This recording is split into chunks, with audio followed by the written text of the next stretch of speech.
White Night, written by C.D. Reiss, narrated by Sebastian York, Exie Sands, and Andi Arndt.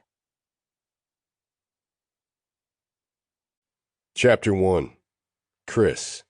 Present. When I came to New York 13 years earlier, I'd had ambition and $749 to my name. My mother had tried to give me the last of what she had, $140 and some collector's coins, but I wouldn't take it. So by New York standards, I had nothing, which was easy to turn into 3 simple words years later from the back seat of a Porsche Cayenne. I never glorified the first year. It sucked. They locked dumpsters at night. That was my biggest hardship, locked dumpsters. Second only to not having money to take care of Lance. Grappling for survival wears on a guy. It becomes the brain's primary function.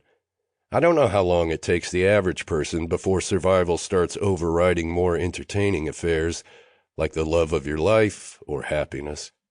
In movies, soldiers are always in the trenches, looking at pictures of their girlfriends. I'd kept a picture of Catherine in my pocket. It turned into a ball the size of an aspirin when I woke up in a puddle. Her picture was gone, but my one singular goal did not change. Money.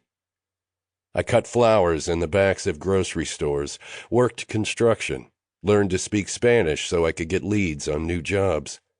Finally, I could afford a bike so I could courier documents and building plans. Then Brian Kober's dog bit Lance's tail. The Brian Kober of Kober Trading Associates. Meanwhile, I couldn't afford a vet. I had no power, no leverage, nothing.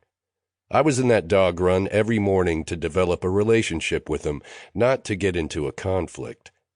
Everyone on the street knew Kober was a cold-eyed shark who hated to lose. What they didn't know, and I came to learn, was that he had guilt where his conscience should have been.